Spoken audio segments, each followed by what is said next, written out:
അപ്പം എന്താ ഇന്ന് രാവിലെ നമുക്ക് കുറേ മാമ്പഴം കിട്ടിയിട്ടുണ്ട് കേട്ടോ. അപ്പം ഞങ്ങൾ വിചാരിച്ചു ഇതും കൊണ്ട് മാമ്പഴ പുളിശ്ശേരി വെക്കാമെന്ന്. ഈ മാങ്ങയുടെ സീസണായ പിന്നെ ഞങ്ങൾ ഏറ്റവും കൂടുതൽ വെക്കുന്ന കറി ഇതാണ്, മാമ്പഴ പുളിശ്ശേരി. ഇവിടെ ഞങ്ങൾക്കെല്ലാം ഭയങ്കര ഇഷ്ടമാണ്. ഈ ഒരു കറി ഉണ്ടെങ്കിൽ പിന്നെ വേറെ ഒരു കറിയും ചോറിനില്ലെങ്കിലും പ്രശ്നമില്ല. അത്രയ്ക്ക് ടേസ്റ്റാണ് മാമ്പഴ പുളിശ്ശേരിക്ക്. എന്താ കുറേ പേരൊക്കെ പറയുന്നത് കേട്ടിട്ടുണ്ട്, ഇങ്ങനത്തെ മാങ്ങ കൊണ്ട് വെച്ചിട്ടുണ്ടെങ്കിൽ ഭയങ്കര മധുരമായിരിക്കും, കൊള്ളൂല. മറ്റേ ചെറിയ നാടൻ മാങ്ങയുണ്ടല്ലോ, അതുകൊണ്ടിട്ടാണ് ഈ മാമ്പഴ പുളിശ്ശേരി വെക്കേണ്ടതെന്ന്. പക്ഷെ ഞാൻ ഏത് മാങ്ങ കിട്ടിയാലും ഞാൻ പുളിശ്ശേരി വയ്ക്കും കേട്ടോ. കുറച്ച് തൈരൊക്കെ ഏറെ ഒഴിച്ചങ്ങോട്ട് വെച്ചിട്ടുണ്ടെങ്കിൽ നല്ല പുളിയാവും, മധുരമൊക്കെ ഇച്ചിരി കുറഞ്ഞ് കിട്ടും. പിന്നെ മാമ്പഴ പുളിശ്ശേരി മാമ്പഴമല്ലേ, അപ്പം മധുരം കുറച്ച് വേണമല്ലോ. അപ്പം ഞാൻ ദാണ്ട് ഇന്നതും കൊണ്ട് മാമ്പഴ പുളിശ്ശേരി വെക്കാമെന്ന് വിചാരിച്ചു.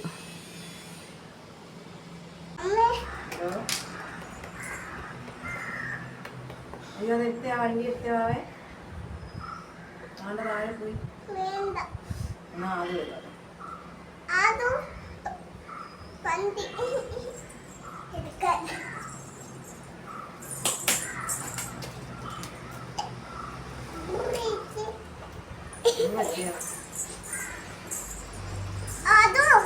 അതോ ചേച്ചി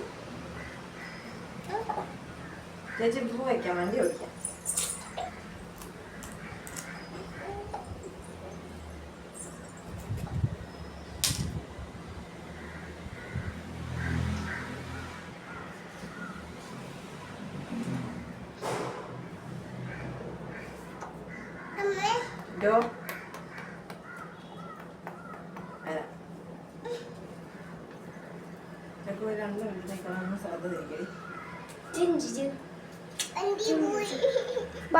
ഇങ്ങനെ കാറിങ്ങനെ പറഞ്ഞു ഓടിക്കുന്ന വയ്ക്കുന്ന കാണിച്ചു കൊടുത്തു.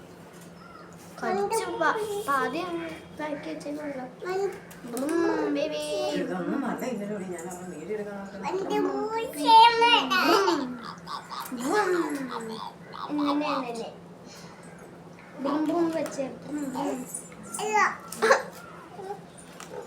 കുക്കു വെക്ക കുക്കു അത് വേഗം ഉണ്ടാക്കല്ലേ.